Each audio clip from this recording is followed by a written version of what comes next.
your love. Oh, don't pretend. Stay by my side even when the world's caving in. Oh, don't you worry. I'll be there whenever you want me. I need somebody who can love me at my worst. No, I'm not perfect, but I hope you see my worth.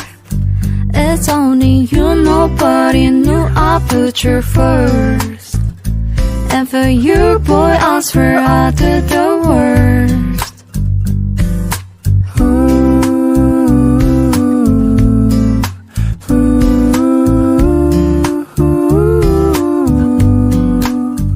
If you stay forever, let me hold your hand. I can feel those places in your heart no one else can. Let me show you love, oh no pretend. I'll be right here, baby, you know I sing closely. Oh, don't you worry, I'll be there whenever you want me. I need somebody. Assalamualaikum warahmatullahi wabarakatuh. Bismillahirrahmanirrahim. Alhamdulillahirabbil alamin. Wa bihi nasta'inu 'ala umuri dunya waddin. Wassalatu wassalamu 'ala asyrafil anbiya'i wal mursalin sayyidina wa maulana Muhammadin wa 'ala alihi wa sahbihi ajma'in, amma ba'd. Yang terhormat Ibu Kepala SDN Kejayan, yang kami hormati para Bapak Ibu Dewan Guru dan staf SDN Kejayan. Marilah kita panjatkan puji syukur kehadirat Allah Subhanahu wa Ta'ala atas limpahan rahmat taufik hidayahnya, sehingga pada siang hari ini, hari Rabu, tanggal 25 Oktober 2023, kita bisa melaksanakan aksi nyata diseminasi budaya positif SDN Negeri Kejayan oleh TPP Angkatan 9 Ibu Dwi Kristiana SPD MPD dalam keadaan sehat walafiat. Sholawat serta salam semoga tetap tercurahkan kepada junjungan kita Nabi besar Muhammad Sallallahu Alaihi Wasallam, karena beliaulah petunjuk jalan kebenaran dari jalan kegelapan menuju jalan terang benderang. Baiklah, untuk menyingkat acara pada siang hari ini, yang pertama adalah pembukaan, yang kedua menyanyikan lagu Indonesia Raya, yang ketiga sambutan, dan yang terakhir ditutup oleh doa. Marilah kita buka acara pada siang hari ini dengan pembacaan Ummul Quran Al-Hadiyyah Al-Fatihah.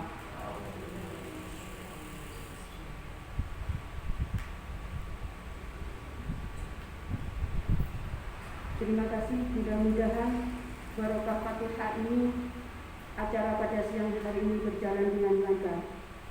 Untuk acara yang kedua, yaitu menyanyikan lagu Indonesia Raya, Bapak Ibu Guru dimohon berdiri. Untuk dirijen, Ibu Rani mohon dipersilakan.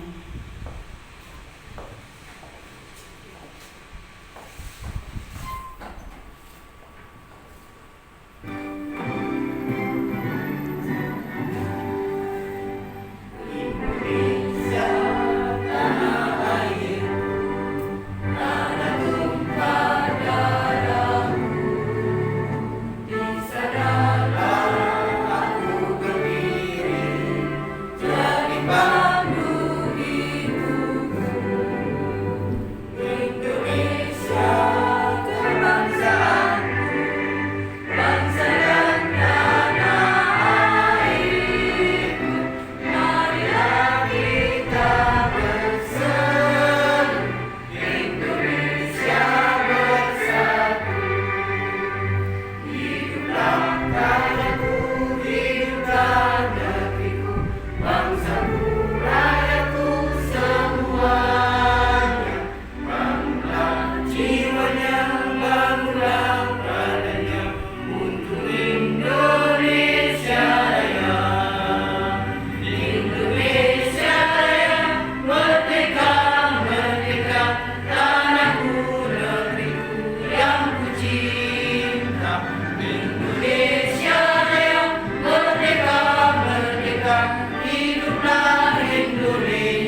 Hiduplah Indonesia Raya.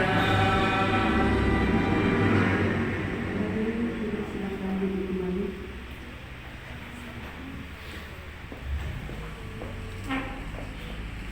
Untuk acara selanjutnya yaitu sambutan yang akan disampaikan oleh Ibu Kepala SDN Kejayan. Dalam hal ini kepada Ibu Hari Kristiani SPD dipersilakan.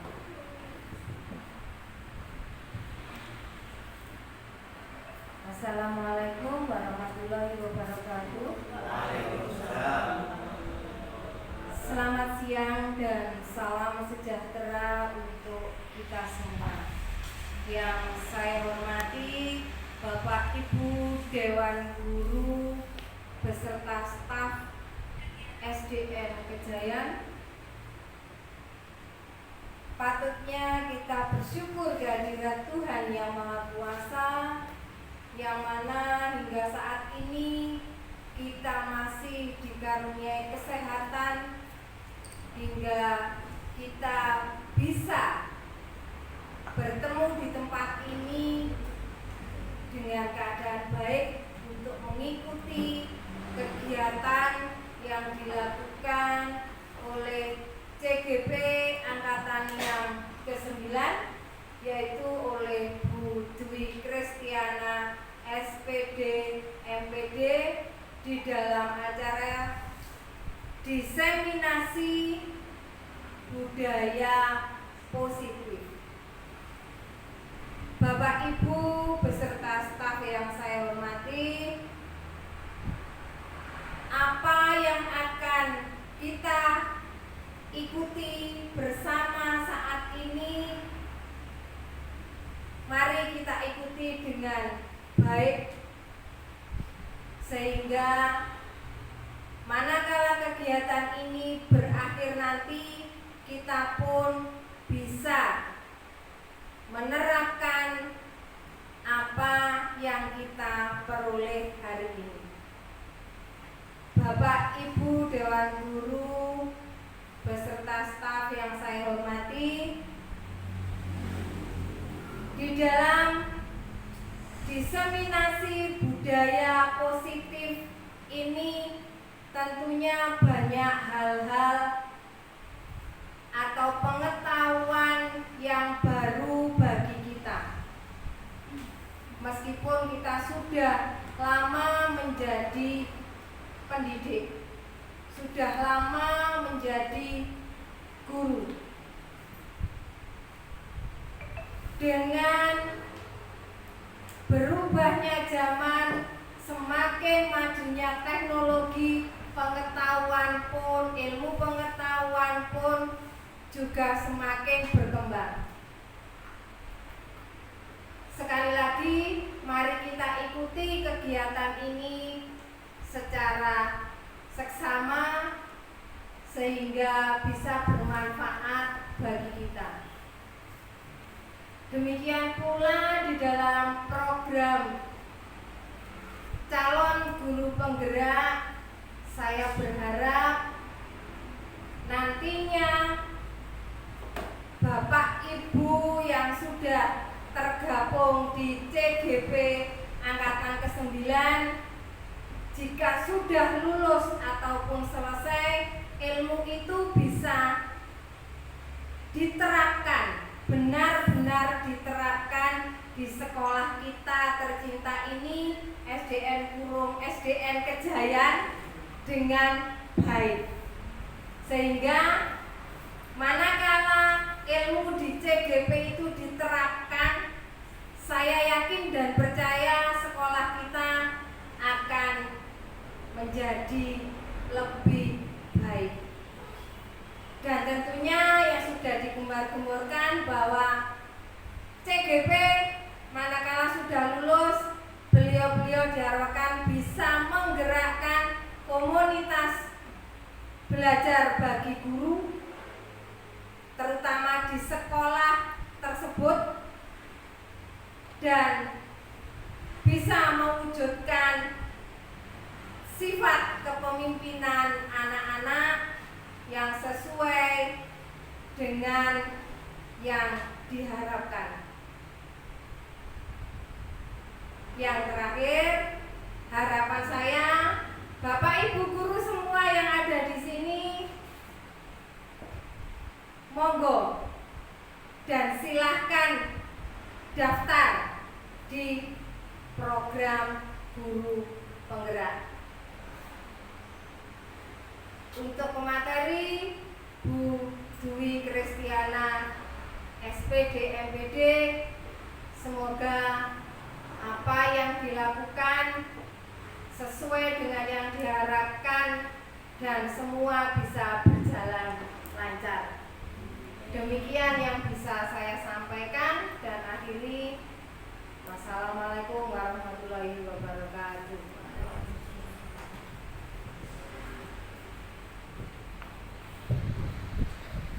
Terima kasih disampaikan. Mudah-mudahan apa yang beliau sampaikan dapat memotivasi kita untuk menjalankan tugas dengan sebaik-baiknya. Amin amin ya rabbal alamin. Untuk acara selanjutnya yaitu penutup atau doa. Dan hal ini yang akan disampaikan oleh Bapak Mujib.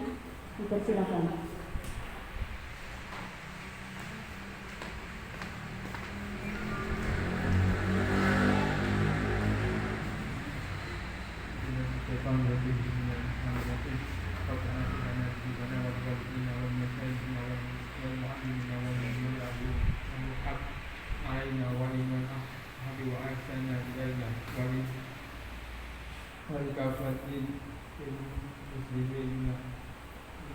ولكافة المسلمين أجمعين اللهم انفعني بما علمتني وعلمني ما ينفعني وزدني علما والحمد لله على كل حال سبحانك لا علم لنا إلا ما علمتنا إنك أنت العليم الحكيم سبحان ربك رب العزة عما يصفون وسلام على المرسلين والحمد لله رب العالمين.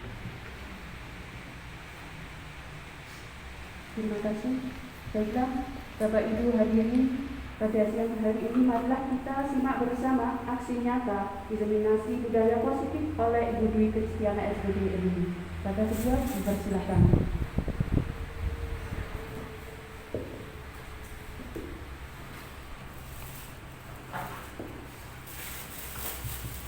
Baik, terima kasih atas kesempatan yang diberikan. Assalamualaikum warahmatullahi wabarakatuh. Bagaimana Bapak Ibu, masih semangat? Masih semangat dan baik-baik saja ya. Alhamdulillah. Baik.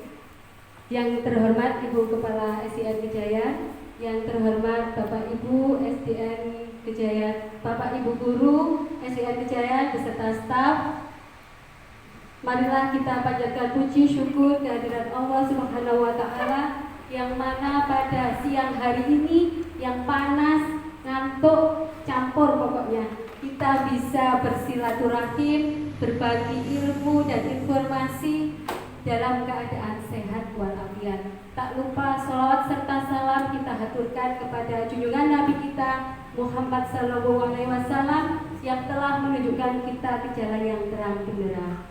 Bapak Ibu, sebelumnya saya ucapkan terima kasih yang sebesar-besarnya karena pada siang hari ini panjenengan semuanya sudi hadir, sudi duduk mendengarkan keluh kesah saya, mendengarkan keluh kesahnya CGP Angkatan 9 dalam kegiatan aksi nyata melalui diseminasi budaya positif, yaitu untuk pengaplikasian modul 1.4.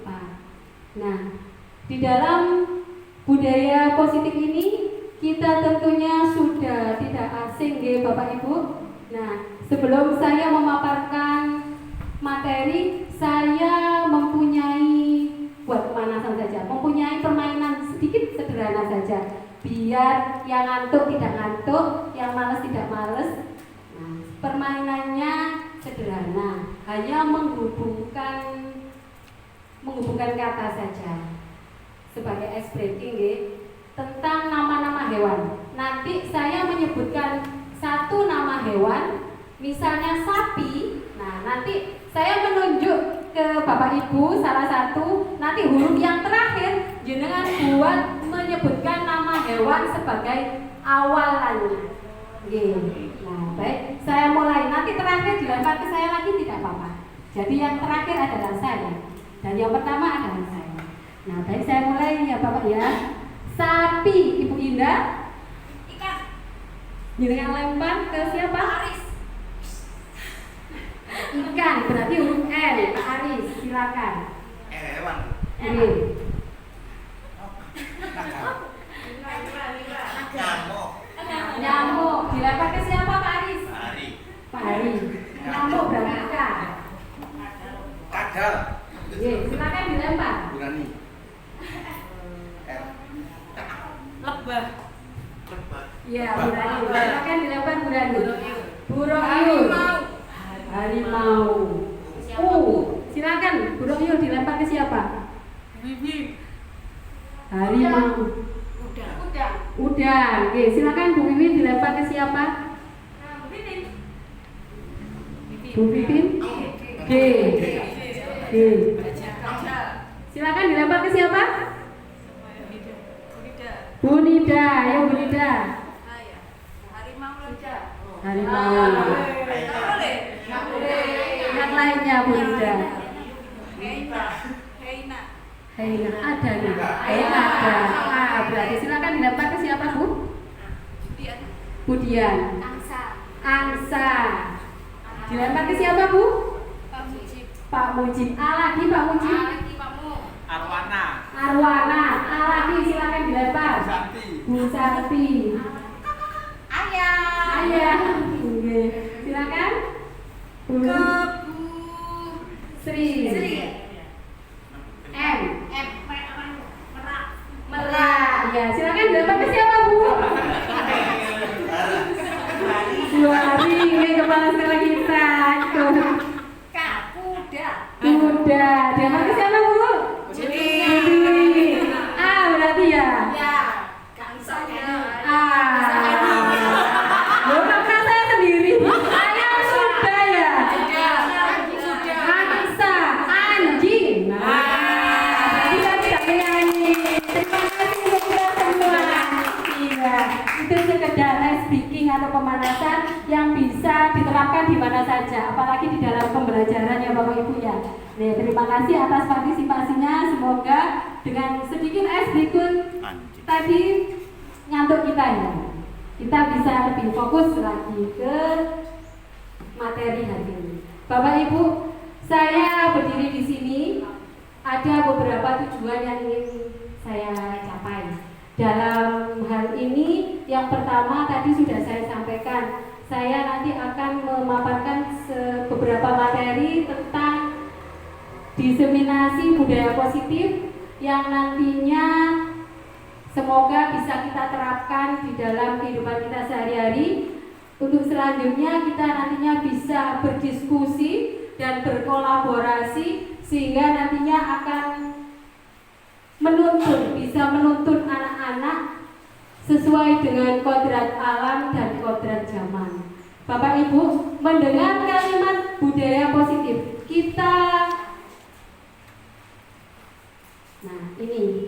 ini adalah figur dari kelas 6A yang kemarin kita laksanakan di hari santri kemarin ya. Nah, sebelum saya memaparkan, kita menengok ke belakang sedikit, yaitu tentang dasar pemikiran pendidikan. Dasar pemikiran pendidikan menurut Bapak Ki Hajar Dewantoro, pendidikan merupakan proses menuntun segala kodrat yang ada pada anak agar mereka dapat mencapai keselamatan dan kebahagiaan yang setinggi-tingginya, baik sebagai manusia maupun sebagai anggota masyarakat. Di sini kalau ada kata bahagia, nah kita sebagai manusia sudah layaknya harus bahagia. Kalau sudah bahagia, mau apa-apa itu enak. Nah, berikutnya ada kata menuntun. Menurut Bapak Ibu panjenengan, Bapak Ibu semuanya, menuntun itu kita identikan dengan yang bagaimana nih? Menuntun, nonton ya.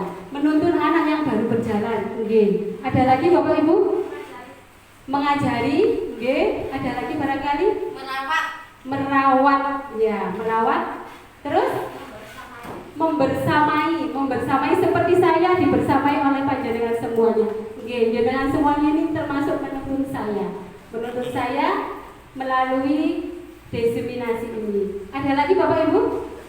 Sudah? Nggih.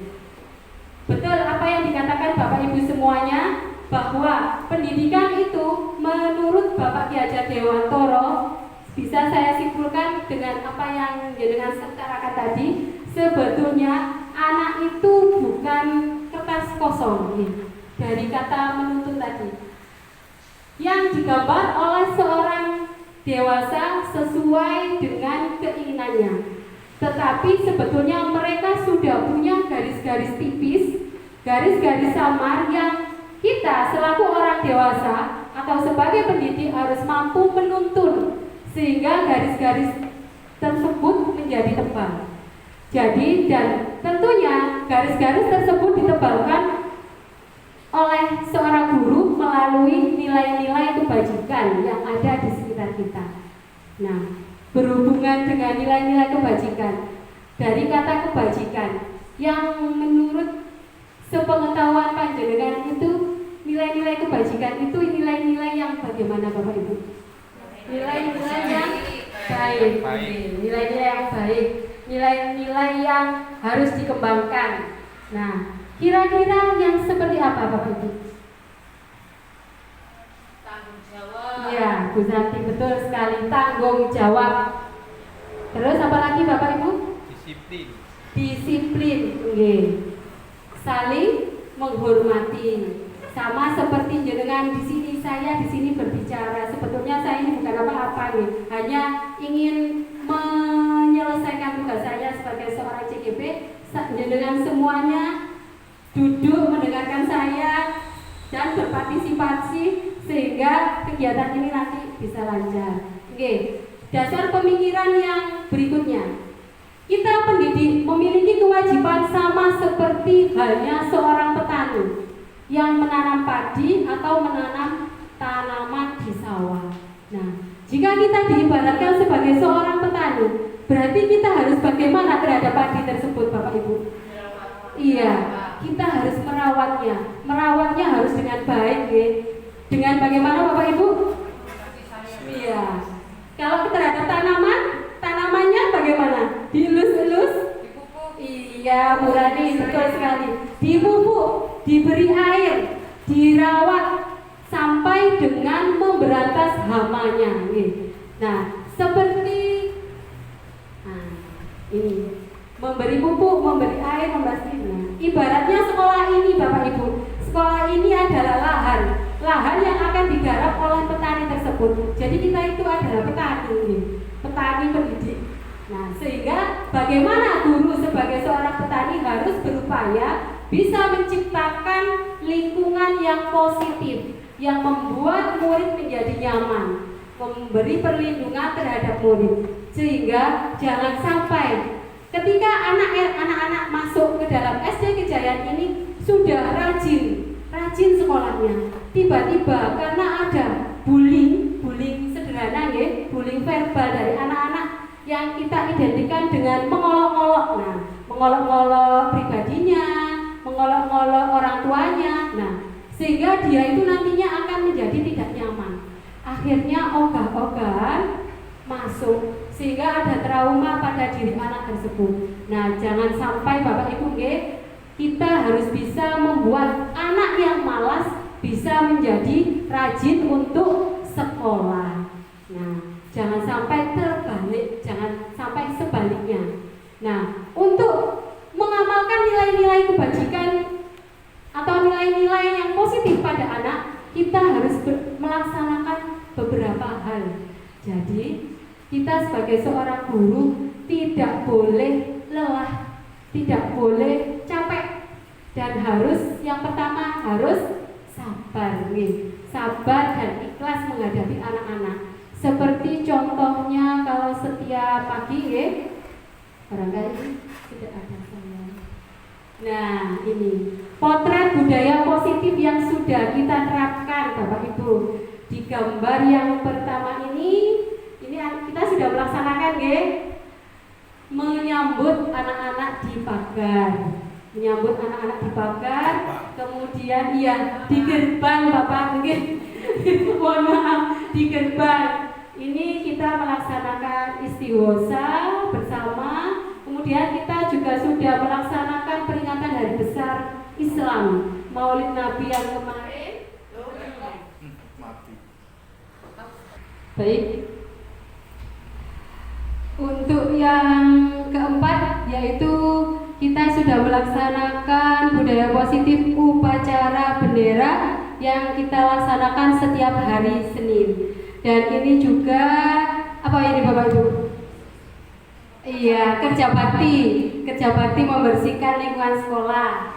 Dan yang terakhir yaitu iya, budaya membaca atau literasi di perpustakaan. Nah, sebetulnya kita semua, tapi pada kesempatan ini saya hanya memperkuat dan ingin berbagi ilmu dengan panjenengan semuanya.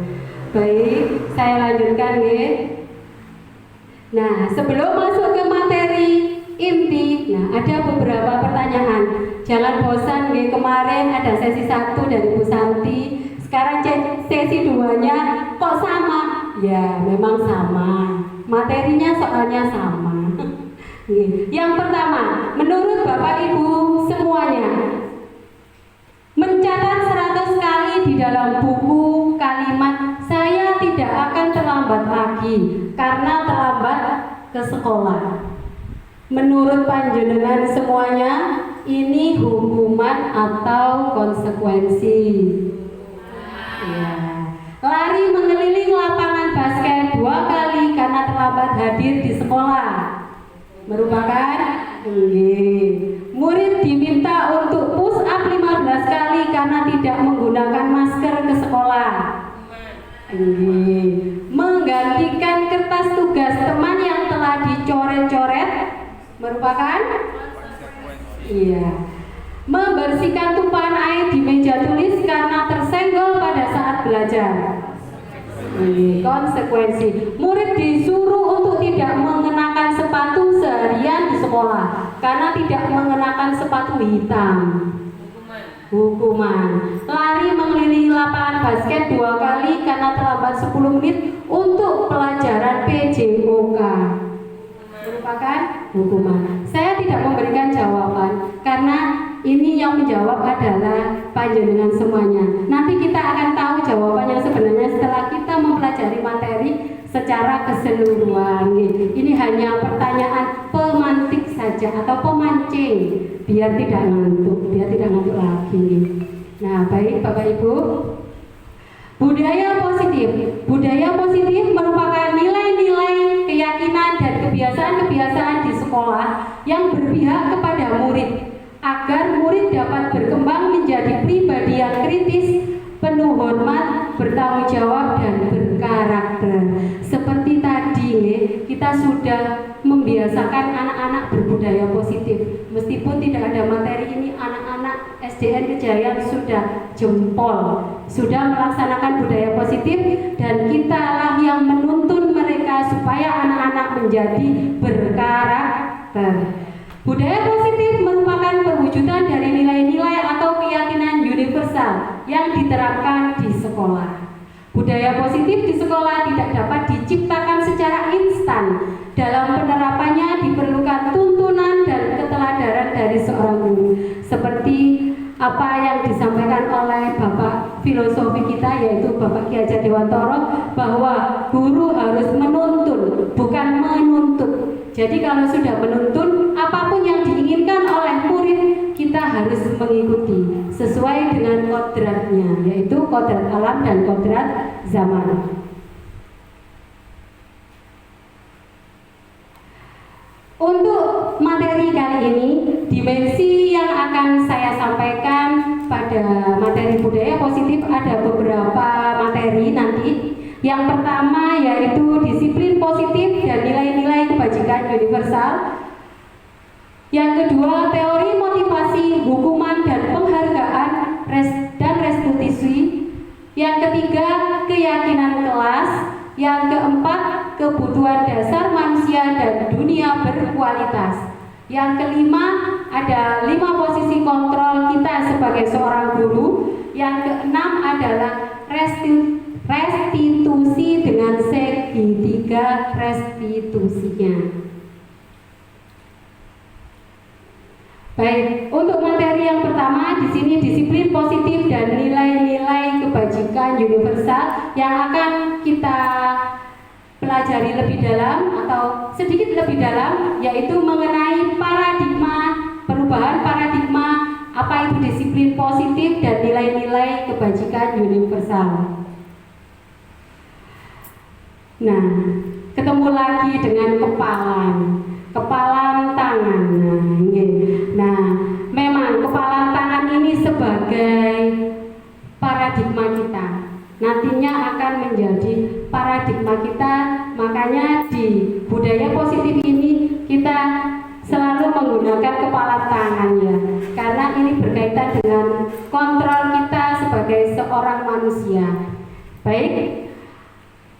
Nanti Bapak Ibu dengan Bapak Ibu di sebelahnya silakan salah satunya mengepalkan tangan, salah satunya mengepalkan tangan, yang satunya Bapak Ibu guru berusaha membuka kepalan tangan tersebut dengan sekuat tenaga, dengan bujuk rayu juga tidak apa-apa, dengan menyuap juga tidak apa-apa. Monggo silakan dibuka dompetnya, barangkali ada yang mau menyuap, merayu dengan memberikan reward atau memberikan apa saja agar dapat membuka kepalan tangan Anda semuanya. Monggo silakan dilakukan, hanya beberapa menit saja saya kira. Monggo. Iya, kita melakukan lagi. Ayo pindah ke sana, pindah. Iya.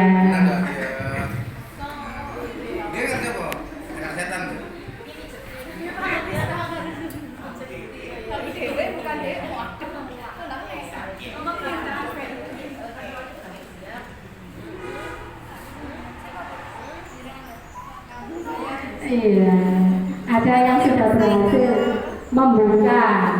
Nah, iya. Ada yang masih bertahan pada genggamannya. Ada yang sudah terbuka dan mendapatkan kue ya Bu Ryu. Ini nggak apa-apa Bu. Kita santai saja di sini. Iya.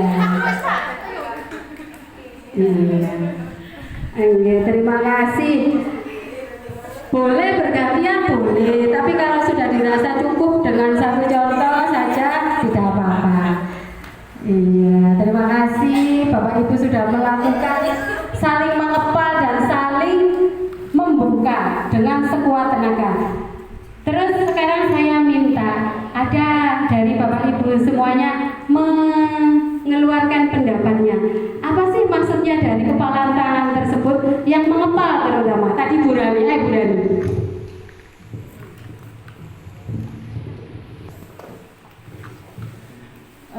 Dari kegiatan tadi itu bahwa yang mengepalkan tangan itu bisa sampai terbuka itu bukan karena dari usaha yang dari luar, tapi karena niat dari diri sendiri. Jika kita mengepalkan tangan betul-betul tidak terpengaruh oleh yang lain, maka tangan ini tidak akan terbuka. Seperti itu. Ada lagi yang lain Bapak Ibu? Sudah cukup? Sudah cukup mewakili nggih. Apa yang disampaikan oleh Bu Rani betul sekali. Kita membuka tangan atau membuka kepalan tangan tadi bukan karena pengaruh orang yang berusaha membuka kepalan tangan ini, tapi tergantung pada diri kita.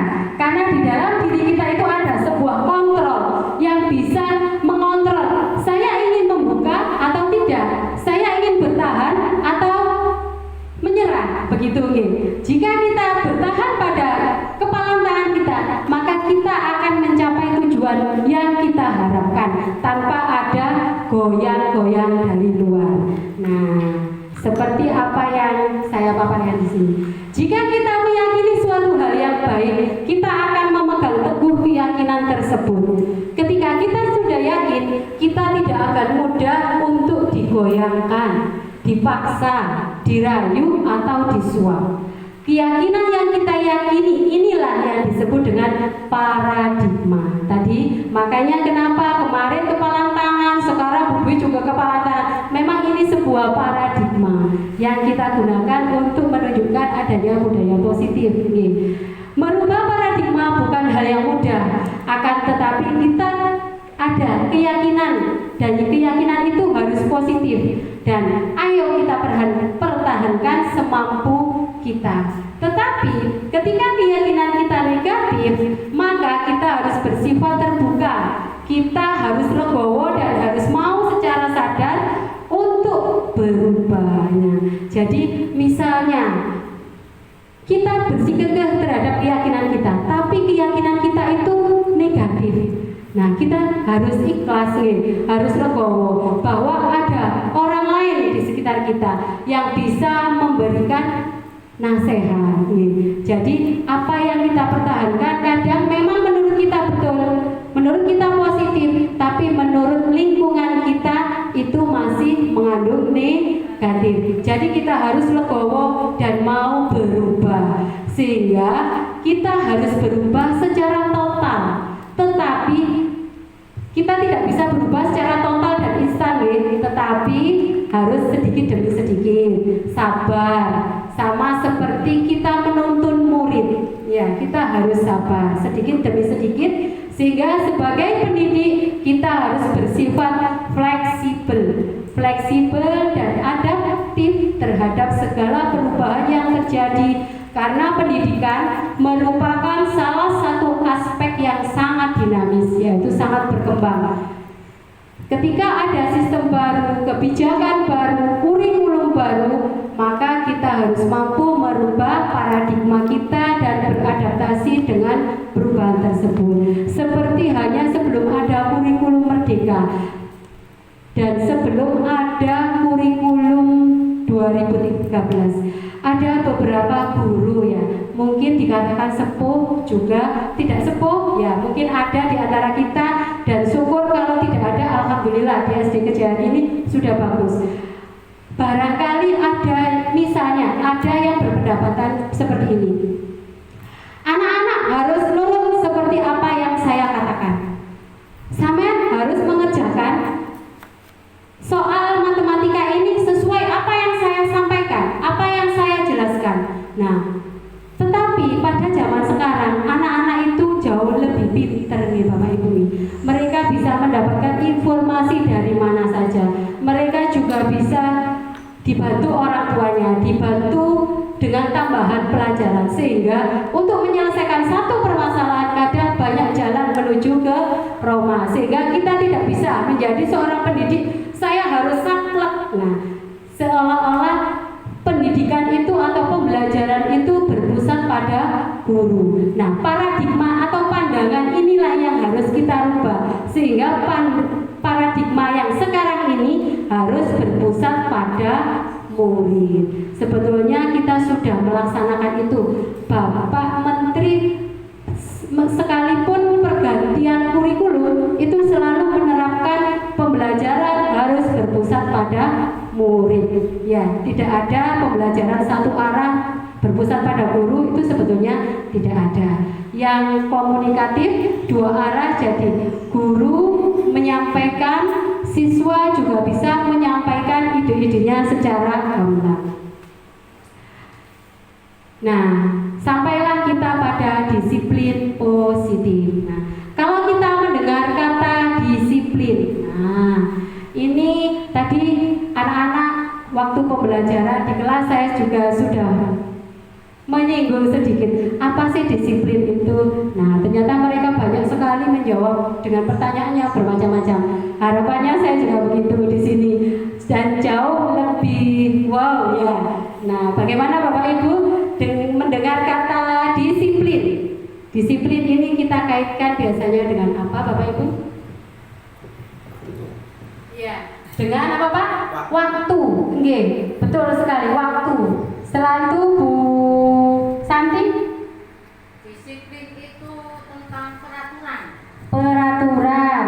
Kemudian Bu Royul, biar tidak ngantuk. Disiplin bisa juga tentang taatan. Iya, ketaatan kepada sesuatu. Ada lagi barangkali Bu Wiwin atau Ibu KS. Disiplin. Nah, kemarin sudah kita diberi materi oleh Ibu KS tentang disiplin. Nggih, Bu, barangkali. Sama yang dikatakan dengan teman-teman atau rekan-rekan yang lain, disiplin itu pasti ada kaitannya antara aturan, waktu, dan ketaatan. Ya, nah itu saling berkaitan. Betul sekali. Kalau kita mendengar kata disiplin itu biasanya dan memang berkaitan dengan ketaatan, tata tertib, dan berkaitan dengan waktu juga. Nah, baik. Nah, ketika kita mendengar disiplin, ya, kebanyakan orang menghubung-hubungkan dengan tata tertib. Betul sekali. Tadi yang disampaikan oleh Bapak Ibu semuanya berhubungan dengan tata tertib, keteraturan, kepatuhan terhadap peraturan juga, dan disiplin juga sering dihubung-hubungkan dengan sebuah hukuman. Apa betul itu Bapak Ibu? Iya. Kita saja sebagai seorang ASN, nah kita juga masih terikat oleh peraturan, peraturan yang apabila peraturan itu kita langgar, ya kita tentunya akan mendapatkan sanksi. Dengan kata lain, hukuman. Tapi pada dasarnya kita harus meminimalisir kata hukuman ini dengan mengamalkan nilai-nilai budaya positif melalui disiplin. Nah, ini sebagai seorang yang memiliki disiplin berarti mereka dapat bertanggung jawab dengan apa yang mereka lakukan. Murid yang memiliki disiplin positif adalah murid yang memiliki pribadi, yang memiliki motivasi internal untuk melakukan tindakan yang sesuai dengan nilai-nilai kebajikan. Nilai-nilai kebajikan tadi sudah kita singgung sedikit tadi, nggih.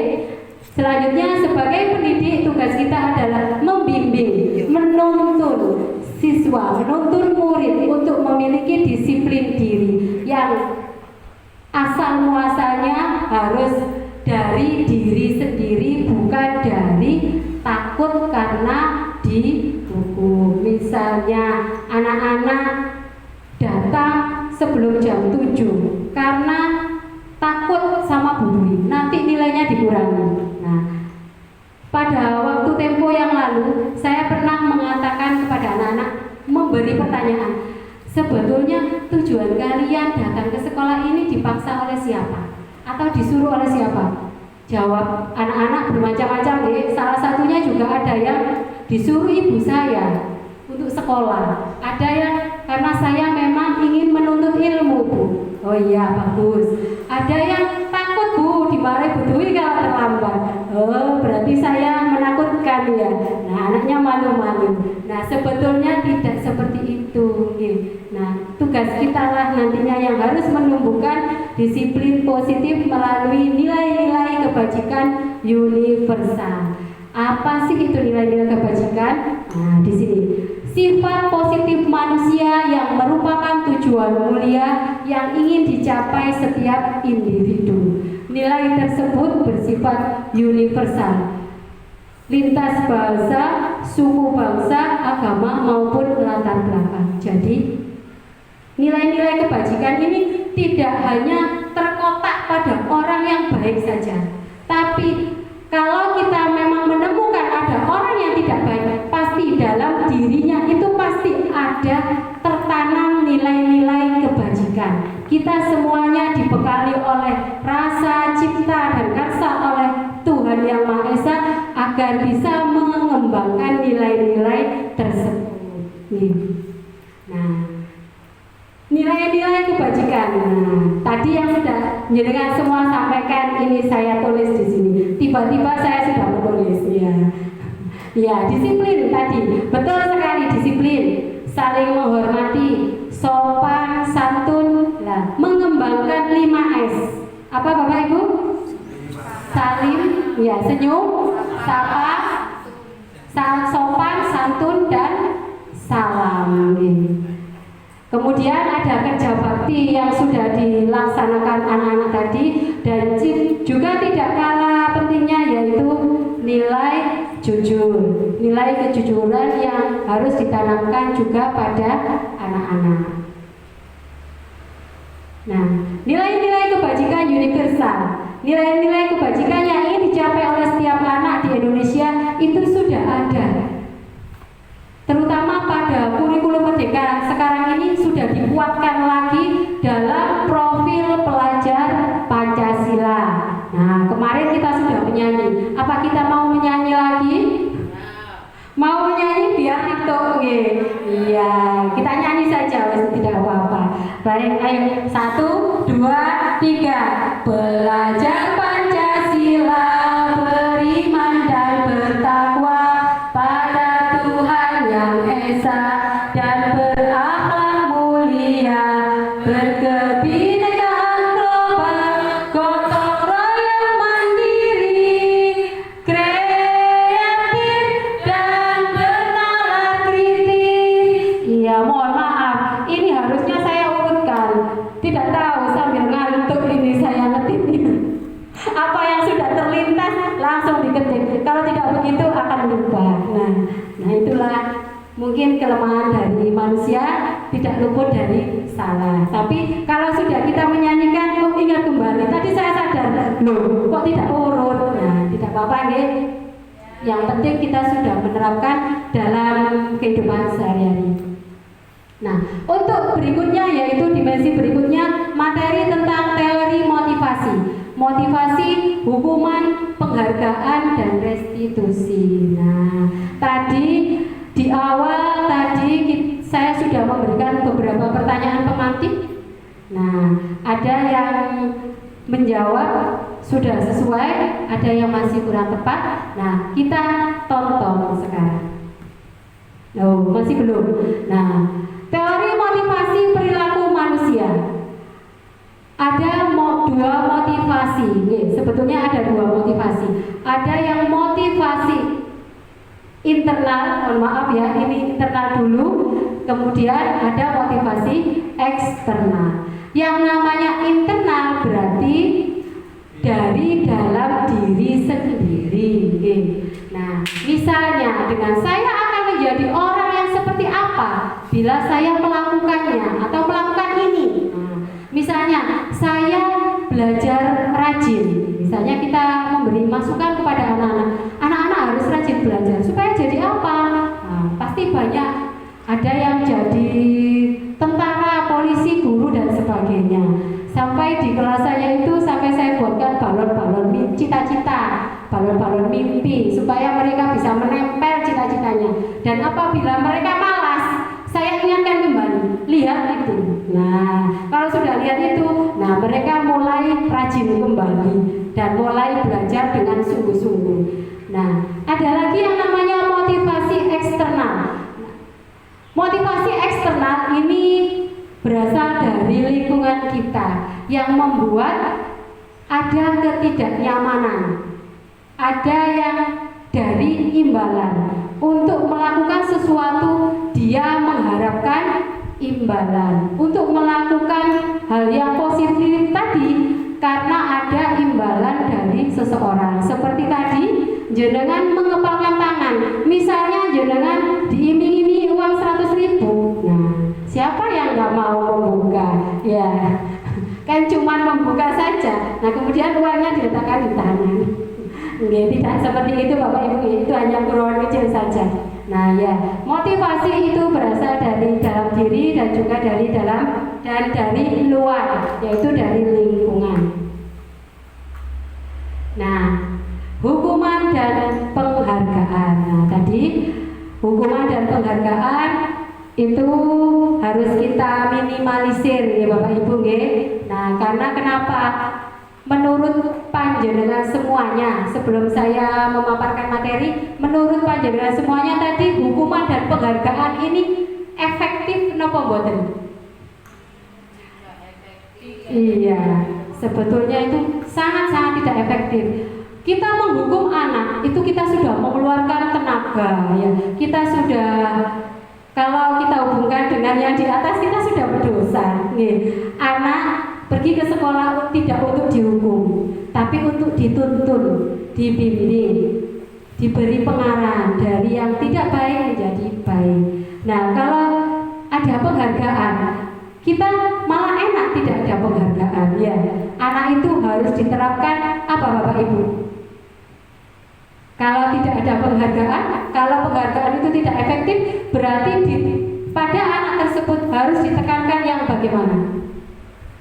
Nilai, kembali lagi ke nilai-nilai kebajikan tadi, tanggung jawab. Jadi anak berangkat ke sekolah supaya tidak terlambat, itu bukan karena dia takut sama gurunya, tapi karena tanggung jawab. Memberikan nilai yang bagus. Oh, bagus, kamu datang tepat waktu. Saya beri nilai 4 di sikap, di keaktifan. Nah, karena kamu sudah bagus, nah sudah bisa datang tepat waktu, saya beri 4 maksimal ya 4. Nah, sebetulnya itu kalau kita sampai ke anak-anak itu tidak bagus juga untuk perkembangan anak-anak. Jadi agar mereka tertanam tanggung jawab, kita harus menuntun mereka melalui nilai-nilai universal tadi. Nah, baik, menghukum dan penghargaan itu sebetulnya tidak efektif. Oke, betul sekali apa yang Jadinya sampaikan tadi. Hukuman tersebut membuat anak sakit hati, juga sakit fisik. Kalau kita menghardik, membentak, otomatis pasti dalam hatinya anak-anak itu merasa, awas ya Bu, besok aku wis gede sampean gak tak sopo. Nah, barangkali seperti itu. Tapi semoga di sini tidak ada yang seperti itu, nggih. Semuanya di sini penuh dengan kasih sayang semuanya. Nggih. Kemudian hukuman bisa membuat murid merasa tidak nyaman. Hukuman sehingga anak-anak bisa menjadi terpaksa, membuat murid merasa takut. Dan konsep ini juga menjadi buruk ya, kalau diidentikan dengan hukuman. Dan anak belajar untuk menyembunyikan kesalahan. Dari menyembunyikan kesalahan ini, dia otomatis akan berbohong lagi dan berbohong lagi. Nah, begitu juga dengan penghargaan. Penghargaan di sini menyebabkan anak menjadi ketergantungan, dapat merusak hubungan antar murid. Stimulus dan tanggapan tiap anak-anak akan berbeda, mematikan kreativitas murid, konsep diri yang baik, dan anak-anak belajar untuk mematuhi peraturan karena adanya penghargaan. Tadi sudah saya sampaikan. Nah, hal keduanya ini sama-sama tidak efektif. Nah, yang efektif itu apa? Nah, ini ada kata restitusi, yaitu proses menciptakan kondisi bagi murid untuk memperbaiki kesalahan mereka, sehingga mereka bisa kembali pada kelompok mereka dengan karakter yang lebih kuat. Restitusi juga merupakan proses kolaboratif yang mengajarkan murid untuk mencari solusi dari masalah yang mereka hadapi dan membantu murid berpikir tentang orang seperti apa yang mereka inginkan atau yang cita-citakan. Nah, dan bagaimana mereka harus memperlakukan orang lain. Nah, konsep ini dilahirkan oleh Goosen pada tahun 2004 ya. Nah, ciri-ciri restitusi yaitu yang pertama, bukan untuk menebus kesalahan, namun untuk belajar dari kesalahan. Jadi misalnya anak-anak tidak mengerjakan PR. Nah, itu kita hukum atau kita bagaimana kan Bapak Ibu? Misalnya anak-anak tidak mengerjakan PR. Kita suruh menulis 100 kali seperti tadi? Tidak, nih. Kita tanya baik-baik supaya anak itu bisa kembali ke kondisi yang lebih baik, biar mereka belajar dari kesalahan mereka. Kenapa? Karena kalau tidak mengerjakan PR, pasti ketika Bapak Ibu guru membahas PR yang kemarin di sekolah pada hari itu, dia akan merasa bengong saja. Nggih napa mboten Bapak Ibu? Iya, diam saja. Kenapa? Karena alam pikirannya itu sudah tidak tersambung. Dia tidak mengetahui, loh, ya apa sih ini? Kok dari mana? Ini kok bisa terjadi seperti ini di jawaban? Nah, kenapa? Karena anak tersebut tidak membaca sama sekali. Nah, sama dengan halnya kita juga Bapak Ibu nih. Kalau kita ingin mengajar, itu kan ya belajar dulu nih. Belajar dulu dari anak-anak. Jadi ya kita, murid kita itu sama-sama belajar. Belajar dari kesalahan yang pernah kita lakukan. Yang kedua yaitu memperbaiki hubungan. Adanya tawaran dan bukan paksaan. Restitusi menuntun untuk melihat ke dalam diri, juga mencari kebutuhan dasar yang mendasari tindakan. Restitusi diri adalah cara yang paling baik dan fokus pada karakter bukan tindakan. Nah, kembali lagi ke karakter, pembentukan karakter tadi ini. Dan restitusi fokusnya adalah pada solusi. Jadi kita sebagai guru harus bisa memecahkan apa yang dihadapi, permasalahan apa yang dihadapi oleh murid kita di sekolah. Restitusi, nah ini yang paling bagus, mengembalikan murid yang berbuat salah pada kelompoknya. Jadi anak yang salah itu tidak boleh tambah dikucilkan, tambah disisih-sisihkan juga tidak boleh. Nah, mari kita rangkul, kita pelajari, kita diagnosa kenapa seperti ini, agar mereka bisa kembali ke teman-temannya lagi dengan baik.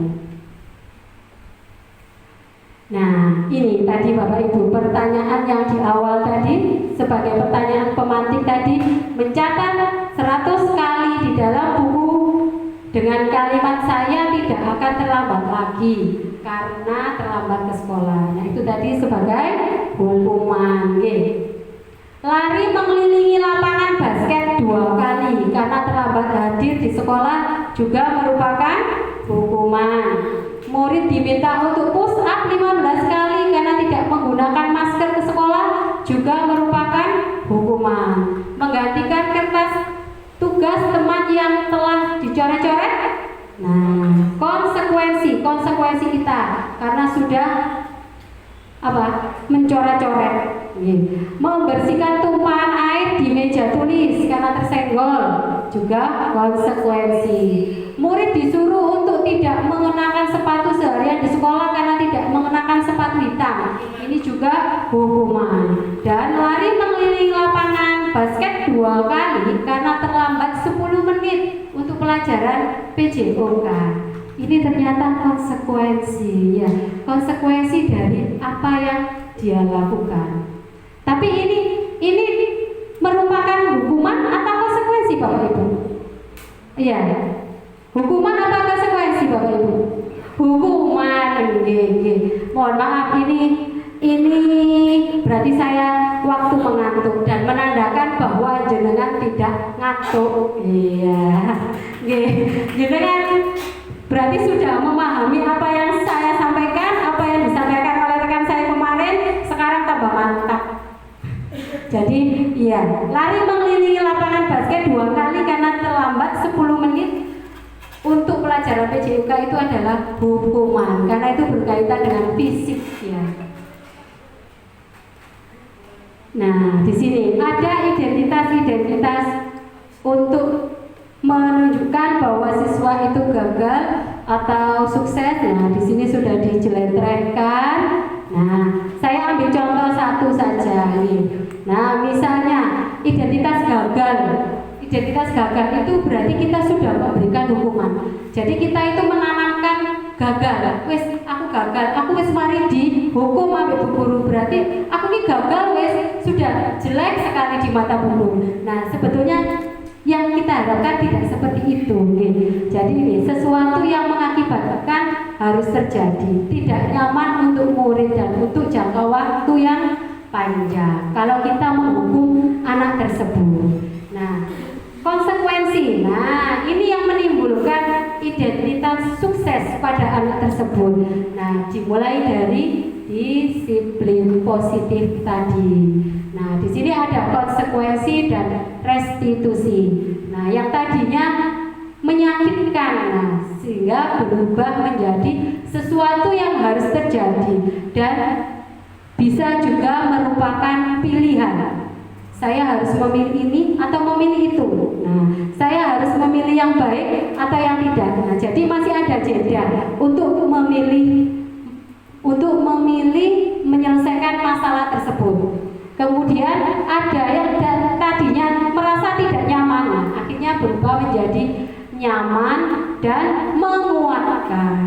Nah, di sini banyak sekali Bapak Ibu. Saya tidak mungkin akan menjelaskan, tapi dengan dua contoh, dua baris ini sudah jelas ya. Tadi di awal sudah saya singgung juga mengenai hukuman dan konsekuensi. Nah, ini ada materi yang sangat menyenangkan, yaitu keyakinan kelas. Nah, kalau kita membaca kata keyakinan kelas, kita biasanya mengingat sesuatu tentang apa, Bapak Ibu? Keyakinan. Kesepakatan. Iya, betul Bu Santi. Kesepakatan. Nah, sepakat. Nah, saya suka dengan kata sepakat. Nah, kalau satu sepakat semuanya. Apakah seperti itu? Tidak. Itu harus melalui proses. Ada prosesnya. Nah, mengapa tidak peraturan saja? Mengapa harus keyakinan kelas? Nah, mengapa kita memiliki peraturan harus menggunakan helm bila mengendarai kendaraan roda 2? Supaya apa kira-kira Bapak Ibu? Iya, selamat. Kemudian, mengapa kita memiliki peraturan 3M? Menggunakan masker, mencuci tangan, dan menjaga jarak 1,5 meter. Nah, itu juga untuk kesehatan, untuk keselamatan, kesehatan juga. Kemudian, mengapa kita memiliki peraturan harus datang tepat waktu pada saat mengikuti pelatihan? Nah, mengapa Bapak Ibu? Iya, supaya berjalan lancar, boleh. Supaya kita tidak ketinggalan materi. Seperti saya kemarin, saya itu terus terang saya terlambat, tapi sebetulnya terlambatnya sedikit. Itu juga sudah mempengaruhi terhadap penilaian ke saya sendiri. Nah, itu mungkin jadi pelajaran buat saya ya untuk kedepannya.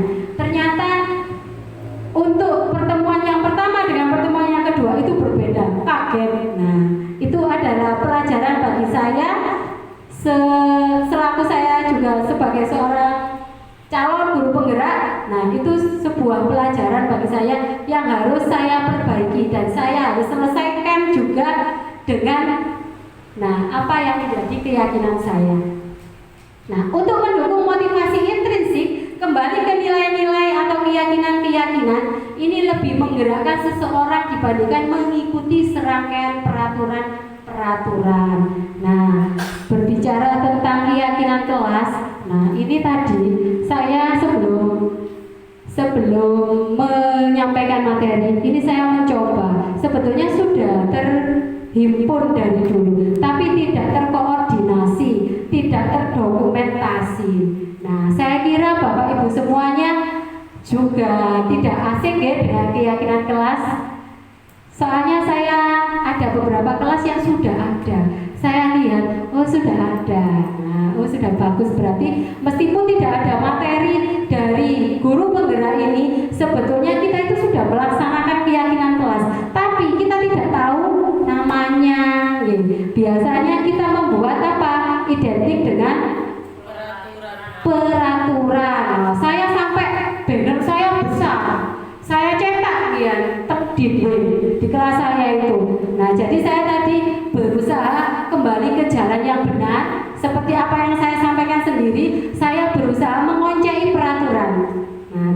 sudah dilaksanakan oleh anak-anak. Nah, baik, di sini ada beberapa pemantik dulu sebelum masuk ke materi keyakinan kelas. Nah, ini ada beberapa peraturan. Nah, di sini nggih. Selalu kembalikan buku ke tempatnya. Nah, kemudian dilarang mengganggu orang lain. Hadir di sekolah 15 menit sebelum pembelajaran dimulai. Dilarang melakukan kekerasan, dilarang menggunakan narkoba, bergantian atau menunggu giliran, menggunakan masker, dan jangan berlari-lari di kelas atau di koridor. Nah, semuanya ini sementara jenengan jawab di dalam hati dulu. Nah, sampai ini jawabannya saya bocori biar lebih mantap. Nah, peraturan itu selalu mengembalikan buku ke tempatnya merupakan tanggung jawab. Dilarang mengganggu orang lain juga, ini termasuk apa, keyakinan kelas yang bagaimana? Menghormati orang lain. Hadir di sekolah 15 menit sebelum pembelajaran dimulai, ini termasuk menghormati orang lain, juga komitmen. Dilarang melakukan kekerasan, ini juga menghormati orang lain. Dilarang menggunakan narkoba, ini keyakinan kelas yaitu sehat. Bergantian atau menunggu giliran, ini sabar, juga menghormati orang lain. Menggunakan masker, nah ini tadi selamat dan sehat. Jangan berlari di kelas atau koridor, ini untuk keamanan dan untuk keselamatan. Nah, ini keyakinan kelas yang sudah terbentuk. Loh, ini tadi sebetulnya banyak, berarti ini gambarnya hilang. Saya tidak mendownloadnya dengan bagus, mohon maaf. Ini sebetulnya tadi banyak. Nah, ini awalnya berangkat dari peraturan yang saya tempel di dinding. Saya tempel di dinding, anak-anak menyebutkan peraturan yang ada di kelas ini atau di sekolah ini itu yang sudah kalian yakini itu apa? Mereka menuliskan pada sebuah kertas. Nah, kertasnya kecil begini, sebetulnya ini ada ukuran yang besar, ini namanya post-it ya. Tadi saya membagikan post-it ini pada anak-anak, saya suruh menuliskan peraturan yang ada di kelas atau di sekolah yang sudah berlaku itu apa. Mereka menuliskan dan bermacam-macam.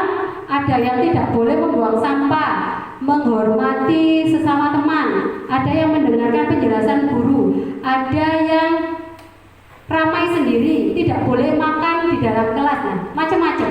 Nah tadi kemudian saya pilah, nah sehingga menjadi kalimat negatif dan kalimat positif. Kira-kira, karena ini mohon maaf ya hilang, jadi saya tanya jawab saja. Kira-kira yang mengandung kalimat negatif itu contoh saja seperti apa Bapak Ibu? Tidak boleh bolos. Iya, tidak boleh bolos sekolah. Nah itu harus kita rubah menjadi kalimat positif. Menjadi seperti apa? Iya, betul sekali. Rajin masuk sekolah.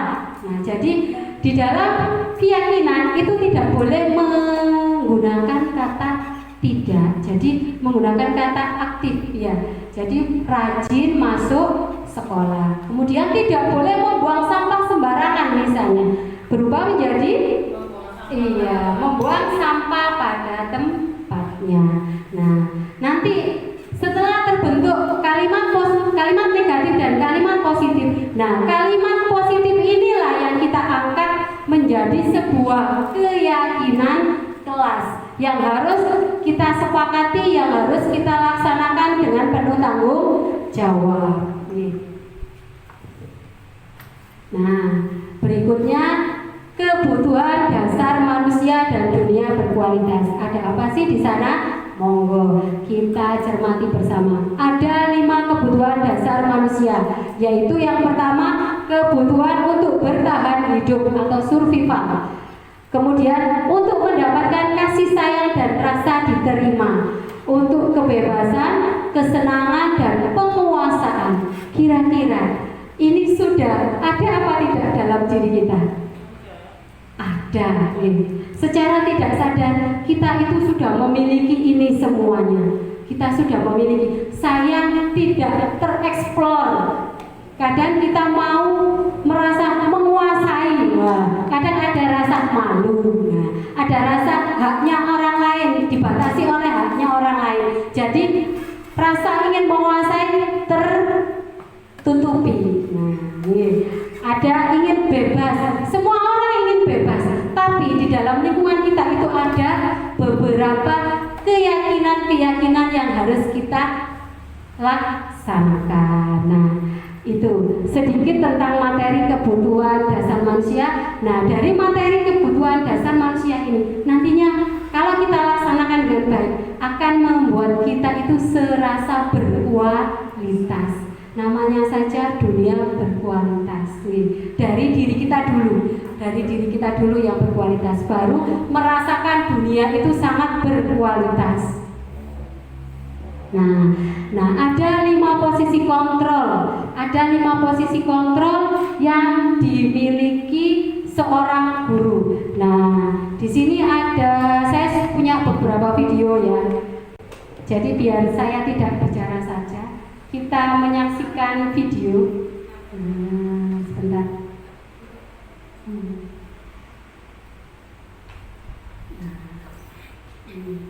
Silakan kita amati bersama videonya. Kita ada di posisi mana? Sebelum saya berikan uraian materinya.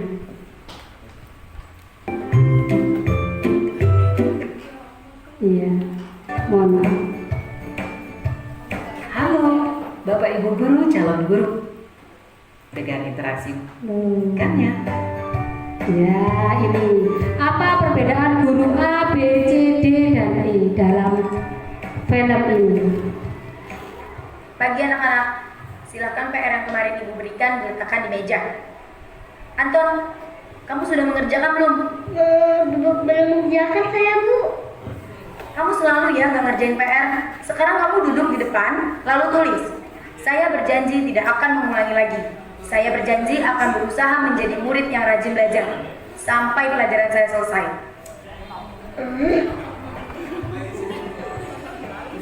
Ibu gurunya agak killer. Hari ini ada tugas ya. Ada yang belum mengerjakan? Anton, kamu sudah mengerjakan? Belum, Pak. Kamu nggak ngerjain tugas ya? Kamu mau jadi apa nanti? Kamu lihat sekolah nggak sih? Coba bayangkan orang tuamu betapa kecewanya sama kamu. Kamu itu sudah kelas 5. Harusnya bertanggung jawab sama diri sendiri. Maaf, Bu, saya terlambat. Ya, Pak Puji. Nanti jangan diulangi lagi ya.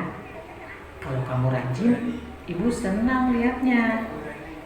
Ya, lain kali tepat waktu ya masuknya. Tas dulu dong. Kita kan teman. Wah, jadi kalau aku Siapa yang biasanya seperti ini? Tos dulu ya.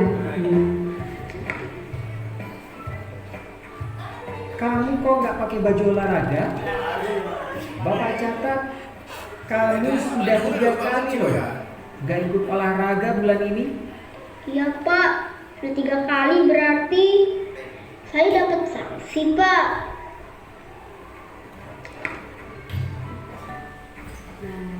Ini Bu, yang saya terakhir. kumpulin tugas. Maaf ya, Bu, saya terlambat kumpulin tugas. Kenapa kamu terlambat mengumpulkan tugas?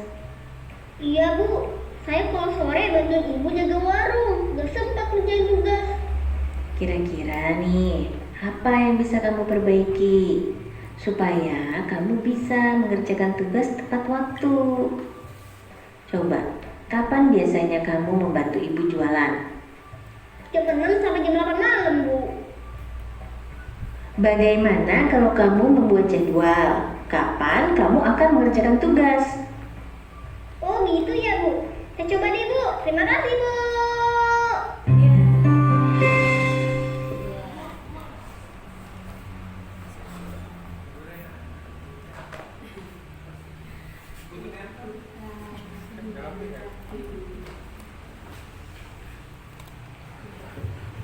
Baik, tadi sudah kita saksikan 5 cuplikan singkat. Kira-kira yang pertama, yang A itu kita di posisi mana Bapak Ibu? Menghukum ya, sudah terlihat dari gurunya. Iya. Apakah kita pernah seperti itu? Pernah Bapak Ibu? Ya, kalau pernah, nanti setelah menerima materi ini kita akan kembali ke jalan yang benar semuanya. Ya, untuk yang kedua tadi apa Bapak Ibu? Sehingga anak tersebut merasa bersalah. Ya. Posisi guru pemberi rasa bersalah. Sehingga anak itu betul seperti itu ya. Yang ketiga tadi tos. Iya, berteman. Yang keempat tadi guru olahraga tadi apa?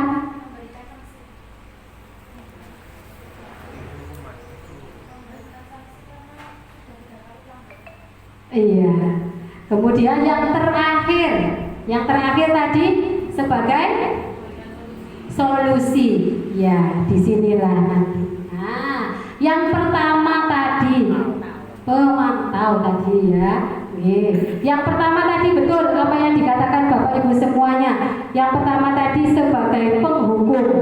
Dilihat dari bu gurunya saja, alisnya katanya Bu Rani sudah naik-naik. Kemudian yang kedua, pembuat rasa bersalah sehingga anak itu lemes ya sampai menunduk-nunduk.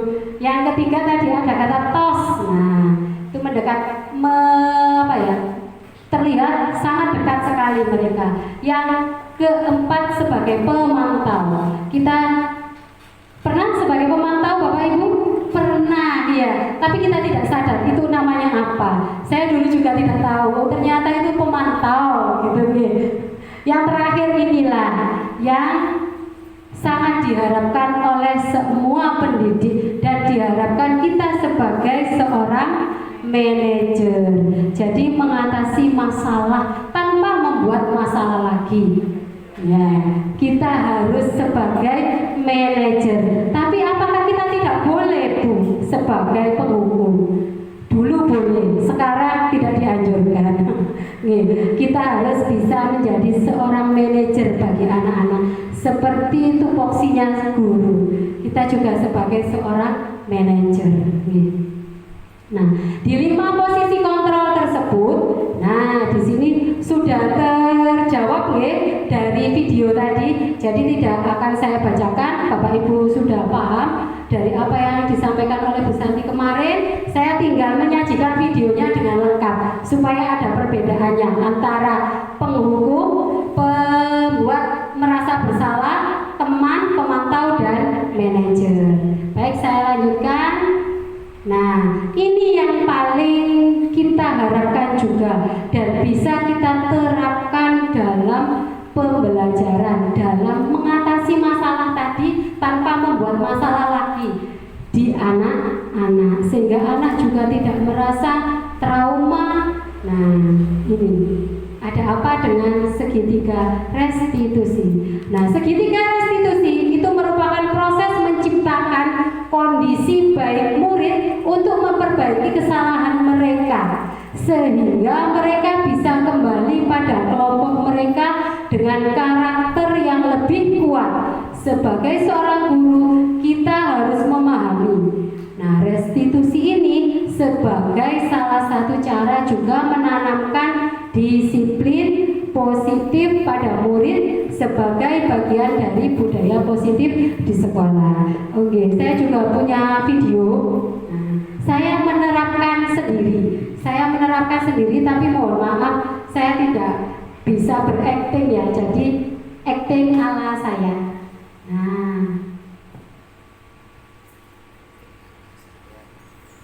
Nah, ini penerapan segitiga restitusi. Ini mohon maaf mungkin volumenya nanti tidak bisa keras. Saya mendengar laporan dari guru lain kalau kamu kemarin marah dengan membuka tiket dalam kelas ya. Ya Bu, saya marah, kesel dan mudah. Memangnya apa yang kamu lakukan?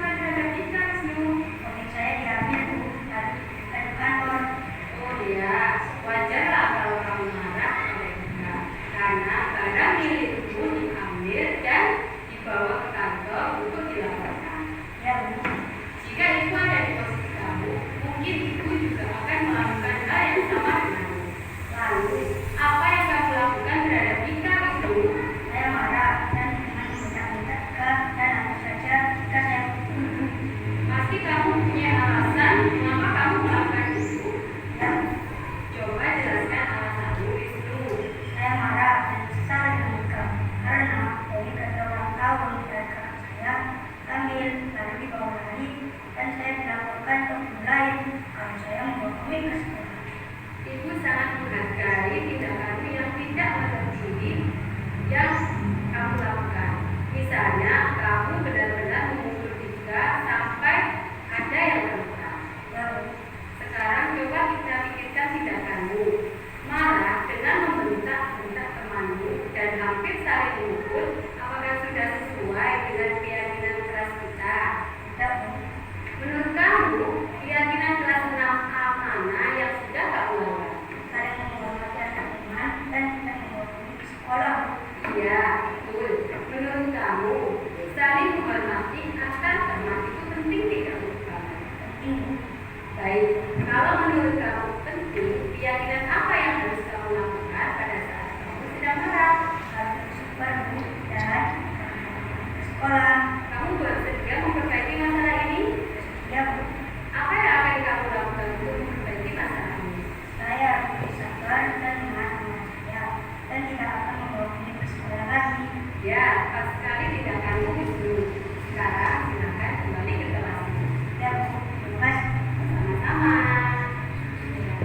Itulah skenario saya. Mohon maaf, saya tidak pandai membuat video dan tidak pandai berakting. Jadi kemarin itu mencoba menyelesaikan masalah yang memang dialami anak-anak, saya selesaikan dengan segitiga restitusi. Nah, ada apa di segitiga restitusi? Nah, di sini.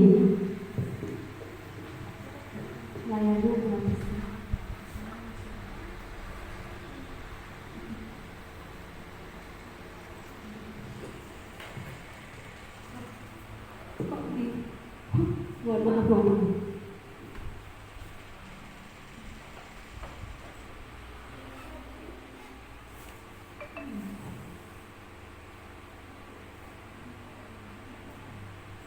Tidak apa-apa, begini saja. Loh. Iya, mohon maaf. Nah, dalam segitiga restitusi, namanya segitiga itu pasti ada 3 sisi.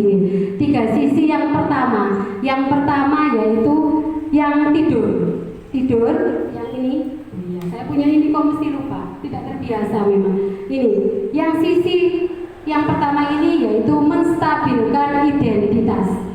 Menstabilkan identitas tadi kalau saya beri keterangan itu sudah ada nih. Mohon maaf, itu videonya kemarin terpotong, tidak sempat memberikan mana batas yang menstabilkan identitas, mana yang di sisi kedua dan mana yang di sisi ketiga.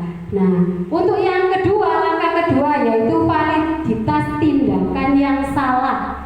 Jadi anak diminta untuk menyebutkan sendiri kesalahannya. Yang terakhir yaitu menuliskan keyakinannya. Nah, di sini keterangan. Yang pertama, menstabilkan identitas. Guru berkata, berbuat salah itu hal yang manusiawi. Nah, tadi ya, yang seperti yang disampaikan oleh Wisnu tadi, tidak ada manusia yang sempurna. Bapak atau Ibu juga pernah berbuat salah. Kita pasti bisa menyelesaikan permasalahan ini dengan baik. Nah, itu kalimat-kalimat yang diutarakan pada saat menstabilkan identitas. Tadi kan saya juga menyampaikan ini ya, berbuat salah itu hal yang manusiawi. Ya.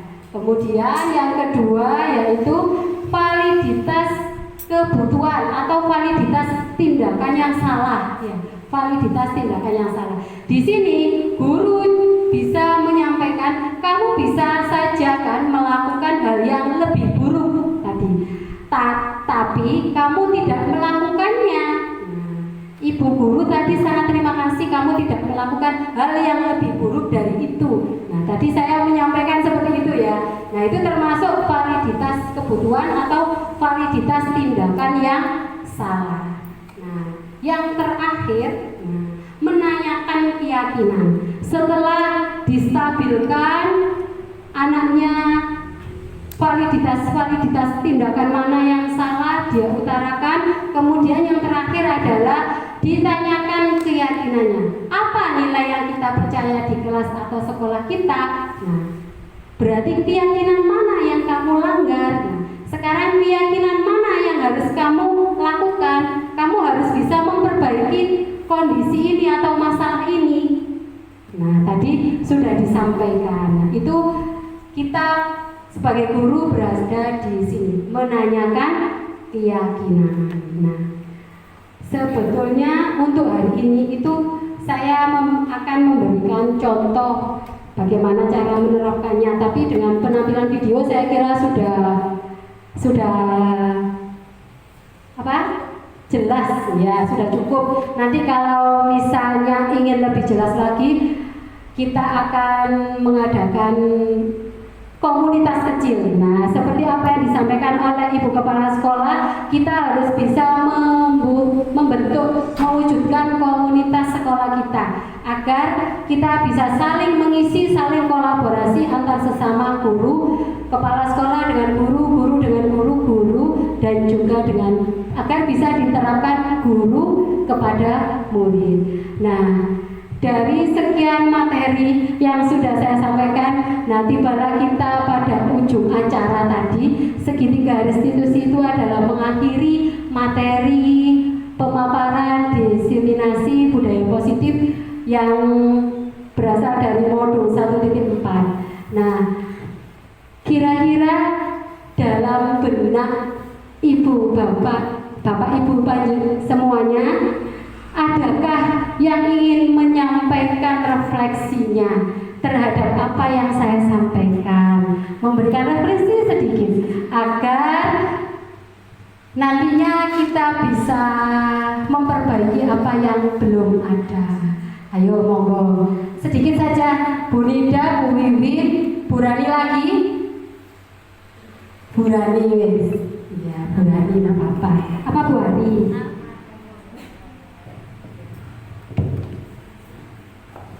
Terima kasih kesempatan yang diberikan oleh Ibu Dwi Kristiana kepada saya untuk menyampaikan refleksi dari diseminasi budaya positif di SD Jaya. Saya rasa budaya positif ini adalah suatu hal yang sangat mendesak, sangat penting dan harus segera kita punya ilmunya agar kita bisa menjadikan anak-anak itu, menjadikan anak-anak bangsa ini sesuai dengan kodratnya. Seperti itu. Banyak hal yang sebetulnya sudah kita lakukan, tapi pada penerapannya kita masih belum tahu yang terbaik, yang paling baik, yang sebaiknya kita lakukan demi kebaikannya anak-anak itu apa. Dengan adanya diseminasi budaya positif ini, saya menjadi jelas langkah apa yang harus saya lakukan dalam proses pembelajaran yang bukan hanya menyampaikan pengetahuan ke siswa, tapi juga membentuk karakter pada diri siswa. Semoga kedepannya harapan saya, betul-betul saya berharap komunitas belajar untuk kita, untuk mengembangkan segala pengetahuan kita, menambah informasi kita, trik bagaimana caranya kita untuk lebih baik lagi ke depannya. Begitu, terima kasih banyak. Ya, terima kasih untuk refleksinya Bu Rani. Iya, betul sekali Bu Rani. Semua harapan Bu Rani, harapan saya dan harapan kita semua itu sama. Ingin membentuk, ingin menuntun murid kita menjadi berkarakter sesuai dengan kodrat alam dan kodrat zaman. Dengan serangkaian materi tadi, mulai dari 1 sampai 5, bahkan 6 ya, ada yang belum saya sebutkan mungkin. Nah, saya sampai 6 nih. Itu semoga bisa kita implementasikan bersama dalam pembelajaran di sekolah kita, yaitu SDN Kejayan. Semoga sekolah kita menjadi lebih baik dari hari kemarin. Dan saya sebagai pemateri dengan segenap, dengan perasaan yang sangat mendalam, saya meminta maaf yang sebesar-besarnya apabila ada tutur kata saya, tindakan saya yang tertanam di hati Bapak Ibu semuanya. Dan marilah kita tutup diseminasi budaya positif ini dengan ucapan Alhamdulillahirabbil alamin. Terima kasih atas waktu yang diberikan dan wassalamualaikum warahmatullahi wabarakatuh.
Membuang sampah sembarangan. Nah, ini kalimat positifnya membuang sampah pada tempat. Kemudian yang kedua berbicara tidak boleh bergurau saat jam pelajaran. Kalimat positifnya mendengarkan guru, mendengarkan penjelasan guru. Kemudian di sini ada kalimat negatif bertengkar. Nah, kalau bertengkar berarti kalimat positifnya rukun. Kemudian tidak boleh mengerjakan tugas atau PR di dalam kelas. Harusnya apa? Mengerjakan PR di rumah. Kemudian tidak boleh makan di dalam kelas. Nah, apa berarti istirahat di luar kelas. Kemudian ini sama membuang sampah sembarangan, berarti di sini apa? Membuang sampah pada tempatnya. Tadi sudah ya, saya ulangi lagi. Kemudian tidak boleh mengolok-olok teman. Nah, berarti apa? Menghormati teman. Ya. Dari kalimat positif yang sudah ada dan kalimat negatif, manakah yang harus kita terapkan di dalam kelas, dalam kehidupan sehari-hari? Yang mana? Yang mana? Kalimat positif. Sekarang bagaimana kalau kalimat positif ini kita buat sebagai keyakinan kelas kita, keyakinan kelas 6A. Kalau sudah menjadi sebuah keyakinan, berarti bagaimana tanggung jawab kita? Iya, harus melaksanakan. Yang pertama tadi, membuang sampah pada tempatnya, mendengarkan penjelasan guru, kemudian harus rukun, mengerjakan PR di rumah, istirahat di luar kelas, melaksanakan tugas piket dan menghormati sesama. Baik, ini keyakinan kelas kita yang sudah terbentuk dan harus kita laksanakan dalam kehidupan sehari-hari.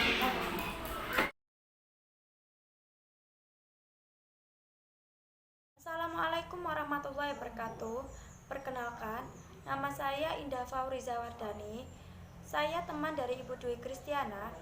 Saya Ibu Indah ingin memberikan apresiasi yang tinggi kepada Ibu Dwi terkait budaya positif yang sudah diterapkan dalam membuat kesepakatan kelas. Saya sebagai teman juga ingin menerapkan kesepakatan kelas yang telah Ibu Dwi buat. Sukses terus Bu Dwi. Sekian dari saya. Terima kasih. Wassalamualaikum warahmatullahi wabarakatuh. Assalamualaikum warahmatullahi wabarakatuh. Perkenalkan, nama saya Wisnu. Saya kelas 6A. Wali kelas saya Dwi Kristiana. Kami membuat kesepakatan kelas secara bersama-sama. Dengan adanya kesepakatan kelas, kami belajar nilai-nilai positif. Kami akan mematuhi kesepakatan kelas agar menjadi murid yang baik. Terima kasih. Wassalamualaikum warahmatullahi wabarakatuh.